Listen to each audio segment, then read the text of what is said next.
unless you've been to Italy or lived here, you never heard of this before in America. Like, who knows of cannelloni? I never heard of it. But it's kind of like lasagna, but not. And there are these tubes, and you fill them with all kinds of things, and you top it with sauce, and you put it in the oven. It's like really good home-cooked food that you have on the weekend when all your family comes over. Today, we're gonna make that together. So get out a big bowl. Okay. So the first step to making this dish is you have to make a ragu. So you're gonna make a tomato sauce, and you're also going to take about 1 pound of ground beef and saute that up separately. So do those two things. You can see me making a regular Italian tomato sauce in my other video where I show you how to make meatballs. Check that out. So you're going to saute a little bit of onion and some olive oil, throw in your tomato sauce and let that simmer and cook for maybe 30 minutes or so. And that's gonna be your sauce. And then you need to let it cool off a little bit because we're gonna add some of the sauce to our dish. Ground up some ground beef, and I usually do pork and ground beef mixed, but I actually have some frozen ground beef that I made from another time I was cooking, like meal prepping. So I'm gonna use this today. So yay, I didn't have to spend the money on that. You're gonna need to get cannelloni pasta. So I don't really ever use this brand, Barilla, but that's all I could find. And some people can find cannelloni that's not made with eggs. But a lot of times I find the egg version of pasta. I don't know why. So yeah, if you have an egg problem, you should be able to look online maybe, or go to like a more fancy supermarket. Maybe you can find this without egg. Get yourself some mozzarella. So this is what we use where I live in Italy. The mozzarella comes in these individual packets, and that bag has 3. And then what we do is, this is inside of water, and it's a lot more soft, and it's gonna keep your pasta moist. And I'll show you the other ingredients in a second. Let's move over to the other camera. So to start off with, you're gonna need some ground beef. Mine is frozen, but it's gonna thaw out in a second.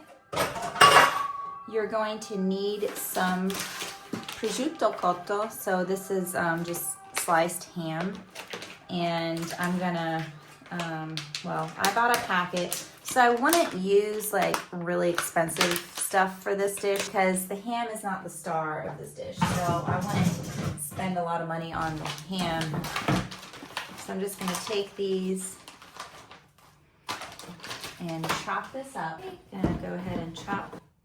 Now I'm gonna cook this dish for 4 of us. But usually when you make cannelloni, you make it for a group of people because it's one of those, anytime you make pasta in the oven, it's like a labor of love and it's good home cooked food, and so you make it for a lot of people. So throw in your ham. Then I'm gonna throw in some of my mozzarella. So I'm gonna use maybe 2 balls. It's got water in there, so we gotta get the water. So I'm just gonna chop this. You can see how liquidy it is. You see that? Okay, that's what you want. You don't wanna buy those bags of shredded mozzarella that's been dried out for 10 years. You know, you wanna buy the soft kind. That's more expensive. And I know in America it's hard. There's not really any good mozzarella there, but do your best. Just saying the truth. Now I'm making this dish today, but we're not gonna eat it until tomorrow because this is one of those dishes where it's even better the next day. And tomorrow is the day that I'm gonna be really busy. So I'm making this ahead of time so that my family has a meal tomorrow and we don't have to eat at McDonald's. Takes a lot of thought to be a mother. Okay. And a super wife, of course. How much thought goes into food? I also have a pack of Grana, and I'm gonna throw in a couple handfuls of that. Okay. You're gonna need 1 egg. So throw that in there. Okay. Then I'm also gonna add some parsley.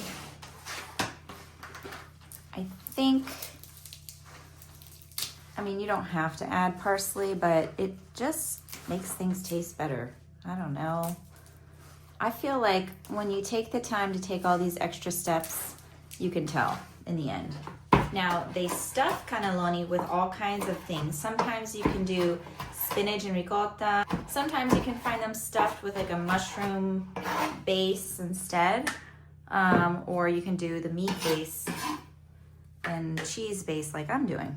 Okay, now I'm also I'm gonna get some of my sauce.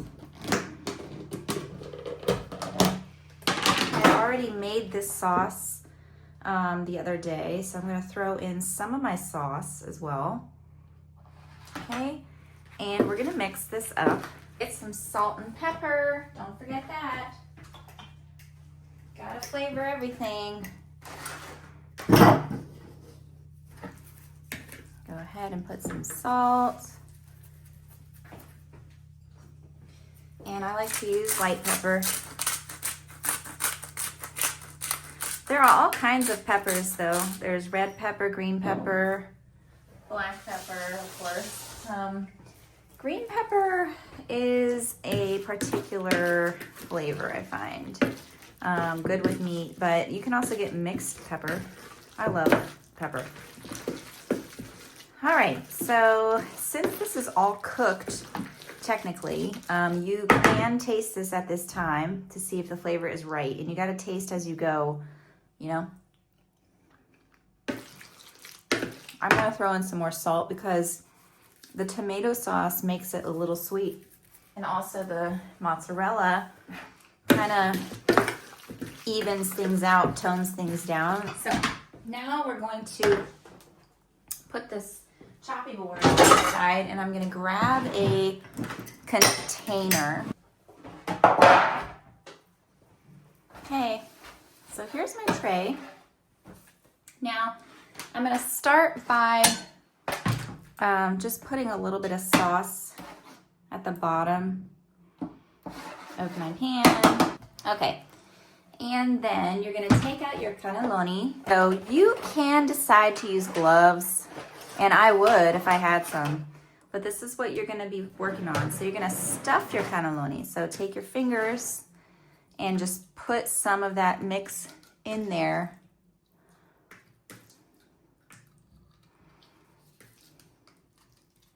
Okay, and you're going to layer it, kind of like tiramisu. I feel like Italians are all about layers. They layer everything. They have a lot of dishes where it's layered. You got that, you got lasagna, tiramisu, eggplant parmesan. They do a lot of that layering there. Okay. And they even dress with a lot of layers. All right. So we're gonna fill all of these up. Okay. So I have finished my row, and with cannelloni you do one row. You don't do rows on top of each other like lasagna. So now you're just gonna get your sauce and you're going to pour it on top. And the reason you make a ragu versus a bolognese sauce is because you need it to be more liquidy to cook the pasta. And honestly, my sauce is not super liquidy, so I'm gonna add a little bit of water or broth to make it go a little bit further. But you wanna cover it up because the cannelloni is raw. So you gotta cook that in the oven, and it's gonna cook through the sauce, and it's gonna be al dente, basically. So you wanna cover up your cannelloni. I'm gonna add a little bit of water just to help it go a little bit better, okay? So if you're Italian and watching this, don't say you don't do it and that we don't do that. It's not true. I've seen it all here. You can also put chicken broth if you don't wanna do that, or some kind of broth. You can also use a little splash of wine. You can use oil. Now, you need to top this with, I'm gonna use Grana today, so cheese goes on top of everything, remember that. Cheese. One time, I was having this conversation with some family members, and they were like, did you know what's so interesting about the Asian culture is they don't cook with cheese? And everybody at the table like gasped, because in Italy, everything is with cheese. So they can't imagine that life where you don't cook with cheese. Alrighty, so this is our dish. Now we're gonna pop this in the oven. It says for 4 people. So this one box of 250 grams is for 4 people for 35 minutes. It says to cook in the oven for 190 degrees Celsius for 35 minutes. So let's turn on the oven. That's about 375 degrees Fahrenheit. So when talking about how much pasta you need to buy, typically 250 grams is enough for just 2 people, not 4. But when you make stuffed pasta, it's a whole nother thing. So cannelloni is stuffed just like ravioli or something else. So if, you know, half of it is gonna be enough for 4 people. That's what the box says, and I would say so too. Because you're stuffing it with meat and cheese and loads of fat and protein and stuff. And so it's a lot more filling, plus there's egg in there. Okay, so here is our dish. And this is gonna go in the oven. I'm gonna cook this for 35 minutes. Take it out, and it has to have time to rest. So just remember that when you make baked pasta in the oven, you take it out, it's gotta rest a little bit because it's just so piping hot. You wanna let the juices kind of, you know, distribute and just, you know, let the flavors kind of all get together. So if you're gonna serve it right away, just keep that in mind, have that time set aside to like let it rest a minute. You could cover it with foil, and then the last like 10 minutes, take off the foil and let it get nice and crispy on top. I might end up doing that. Anyway, you gotta always monitor food. You don't wanna, depending on how liquidy your sauce was, it could evaporate. You know, if it's not liquidy enough, it may become really dry in there and evaporate. So you gotta kind of monitor it. So don't really go anywhere. Whatever I do when I'm baking in the oven is I food prep for other things while I'm in here. So I kind of cook a lot of things at one time, so I'm not always in the kitchen. That's another tidbit for the day. All right, I've taken my cannelloni out of the oven, and I'm just gonna check. It looks amazing. And take a fork or a knife and stick it through. So it should be soft, and that is how you know it's cooked through. We got plenty of sauce in here, so it didn't evaporate, so that's great. And I'm gonna let this sit for a little bit on the counter. This is cannelloni. Wow. I'm so good at this. I'm supposed to be on a diet, but I have to try food for my own cooking show, technically. It's like your grandmother's house. This is what this tastes like. So get the recipe from my recipe book, which you can find on Amazon. The link is in the description. And make this for your family next Sunday and have everyone over. Make sure you test and taste it along the way. Every component has to taste good. So taste for salt and pepper, use fresh ingredients, and make sure it's moist. Check the oven, make sure that the liquid isn't evaporating. Check that whole thing. Cover it up with foil if you need to. Everyone is gonna come back to your house and talk about your food. So you got it. Thanks, guys.